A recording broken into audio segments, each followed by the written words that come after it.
Vous écoutez la radio des Français dans le monde.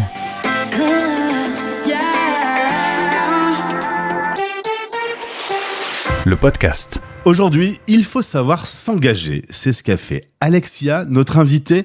Je lui ai même pas demandé où tu étais dans le monde au moment où on se retrouve. Bonjour Alexia. Salut Gauthier. Tu es où alors du coup ? Alors actuellement, je suis sur l'île de Java en Indonésie, exactement à Yogyakarta.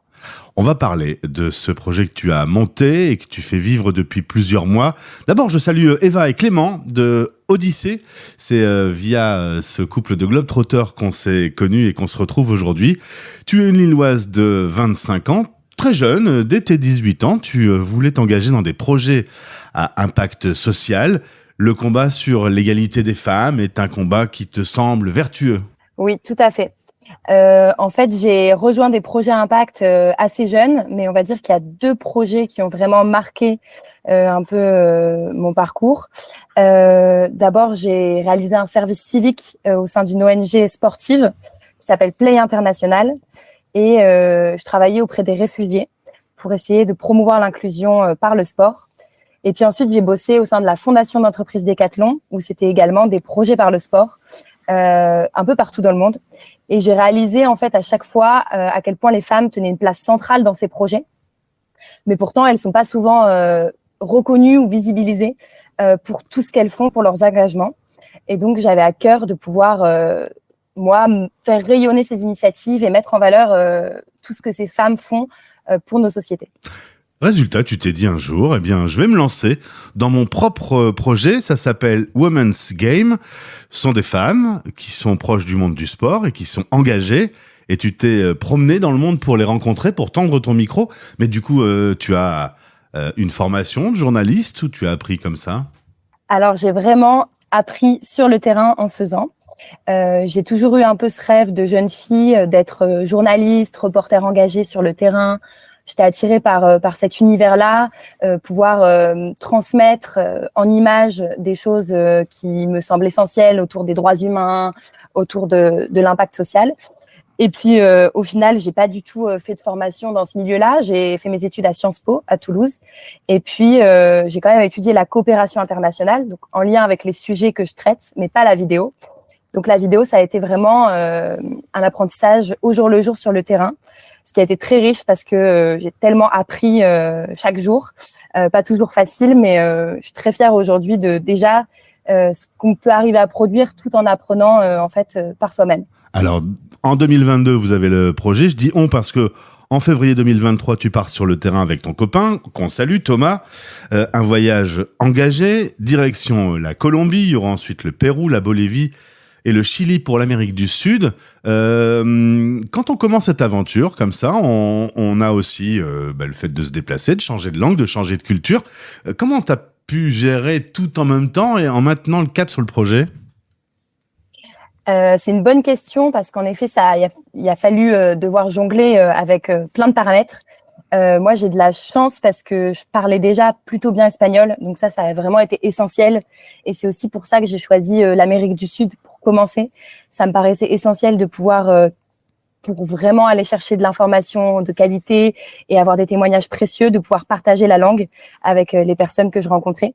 Mais culturellement, ouais, ça a été un vrai choc, d'autant plus que pour les projets où on est parfois allé dans des endroits très sensibles. Puisque c'est des projets à impact qui vont parfois être à destination de jeunes, de quartiers vraiment précaires, etc. Et donc en Colombie, on s'est parfois retrouvé dans des quartiers très complexes où il y a de la drogue, des grossesses précoces, de l'alcoolisme, etc. Mais pour nous, ça a été vraiment hyper inspirant et enrichissant parce qu'on n'a pas voyagé en tant que touriste, on a vraiment été amené à aller en profondeur dans la culture locale et à rencontrer des locaux qu'on n'aurait pas rencontrés sans ce projet-là, en fait. Et pas trop de galères avec la technique, parce que c'est souvent par là qu'on se tire les cheveux. Avec la technique, il y a quand même eu quelques galères, mais ça vient avec. des cartes SD pleines, des problèmes de micro pas bien branchés, ou la gestion du son avec le vent, etc. On se rendait compte en fait qu'il fallait être beaucoup plus minutieux dans tout ça. Mais en fait, au plus on a avancé dans les tournages, au plus on a pu produire des choses de qualité. Donc, c'est en forgeant qu'on devient forgeron, il n'y a pas de doute. Résultat, vous avez eu l'occasion de tendre le micro à des femmes engagées, proches du monde du sport. Comment vous les trouvez, ces invités, et comment vous arrivez à mettre en place les interviews? Alors pour le début, la Colombie, j'avais pas mal préparé du coup notre arrivée sur le terrain, et j'avais, grâce à mes expériences précédentes dans le monde du sport et de l'impact, quelques contacts sur le terrain dans le monde donc du sport et de l'impact, et on est allé à la rencontre de ces initiatives. Et pour la suite, ça s'est vraiment fait au fil de l'eau, en fait, de contact en contact. Et je me suis rendu compte de cette solidarité, de cette entraide de gens qui avaient envie de m'accompagner dans ce projet et qui, en fait, me donnaient les contacts de contacts. Donc, on s'est retrouvés à rencontrer la fondatrice du comité paralympique péruvien, ce qui n'était pas du tout prévu, qui m'a invité chez elle à boire une bière et filmer l'interview. Donc, c'était toujours des aventures et des expériences un peu inattendues. Et puis voilà, en fait, il y a une énorme sororité aussi entre ces femmes dans le monde du sport, et c'est un petit monde finalement où ils se connaissent pas mal entre eux, ils connaissent les initiatives des pays voisins. Donc c'est comme ça qu'on a pu vraiment approfondir toutes nos rencontres et découvrir des profils et des initiatives dont on n'avait même pas idée en fait. Alors après l'Amérique du Sud, il y a eu l'Asie. Là maintenant, on arrive un peu à la fin des tournages. Vous avez une belle matière avant de rentrer en France. Vous êtes content de ce que vous avez pu capter? Oui, on a une matière qui est énorme en termes de quantité. Et donc maintenant, il y a un énorme travail de dérochage, de trier toutes ces vidéos, de choisir ce qu'on va garder, les messages clés, etc., de faire toute la post-production du documentaire. Donc on est très content de tout ce qu'on a pu filmer parce qu'on pense qu'on a réussi à transmettre pas mal d'émotions à travers les vidéos qu'on a, et surtout des projets juste magnifiques. En fait, la matière en elle-même, elle était pour nous très inspirante. Donc voilà, on entre maintenant dans la phase de post-production du projet. Et justement, c'est l'occasion sur la radio des Français dans le monde de lancer un appel, puisqu'il va falloir dérocher, puis faire le montage. Il peut y avoir un coup de main, peut-être, des gens qui peuvent entendre cette interview et se dire pourquoi pas, j'ai un savoir-faire, je peux l'apporter, des professionnels ou des bénévoles. Il y a même une cagnotte qui vient d'être créée chez notre partenaire Globe Dreamers pour pouvoir soutenir ce projet. Aujourd'hui, quel est l'appel que tu veux lancer, Alexia ?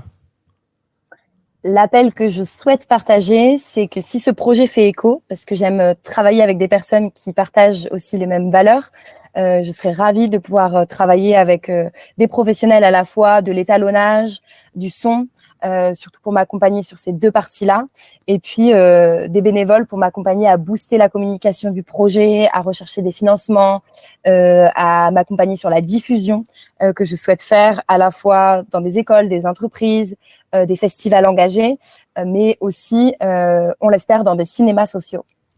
Alexia, le monde a été dirigé par des hommes depuis des dizaines d'années. Est-ce que tu as l'impression qu'il y a quand même un petit peu une avancée, toi qui t'es un peu promené dans le monde? Est-ce que on est quand même sur un sujet qui donne un peu d'espoir? Bien sûr, moi je suis très optimiste, et c'est pour ça que je souhaitais faire ce documentaire, pour donner à voir ce qui se passe concrètement. Je pense qu'en fait les femmes jouent un rôle crucial dans le monde et qu'elles mènent plein de combats et d'initiatives. Je pense que là où ça fait défaut, c'est vraiment la visibilisation. C'est le fait qu'on les mette en valeur, qu'on les filme, qu'on leur tende le micro, etc. Et donc c'est justement pour moi, à travers ce documentaire, une manière de changer un peu notre perception que les femmes jouent dans le monde, pardon, excusez-moi. Et voilà, donc en effet, moi j'ai pu voir tellement de femmes à la fois puissantes et sensibles et tournées vers les autres, et qui mènent des initiatives tellement inspirantes. Donc je suis persuadée qu'il y en a partout dans le monde, et qu'il reste juste à davantage tendre l'oreille et à les regarder, à s'en inspirer. leur tendre le micro, les éclairer et elles seront plus visibles. C'est vrai qu'il y a des initiatives incroyables. Ma question était quand même, est-ce que tu sens que ça avance ? Je sens un optimisme chez toi.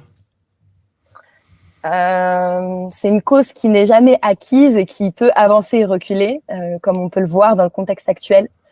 Donc, je dirais que ça dépend des pays qu'on a rencontrés. Il y a globalement un élan et un mouvement vers l'avant, en effet, vers plus d'égalité, la déconstruction des stéréotypes un peu dans chaque pays.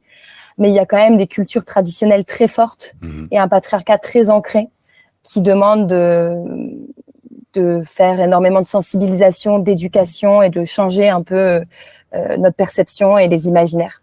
Donc je dirais que oui, il y a une avancée, mais qui n'est pas linéaire, qui est toujours faite de haut et de bas, et d'avant et d'arrière. Et au bout de quelques mois, ce sera ma dernière question, Alexia. Tu vas rentrer en France.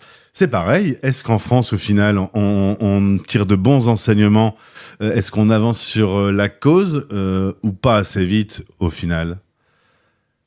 Je pense ce qui est positif, c'est qu'il y a énormément de mobilisation en France autour de ce sujet, que ce soit dans les médias, dans les rues. Il y a vraiment une prise de conscience, je pense, qui est globale dans notre pays, et j'en suis très heureuse.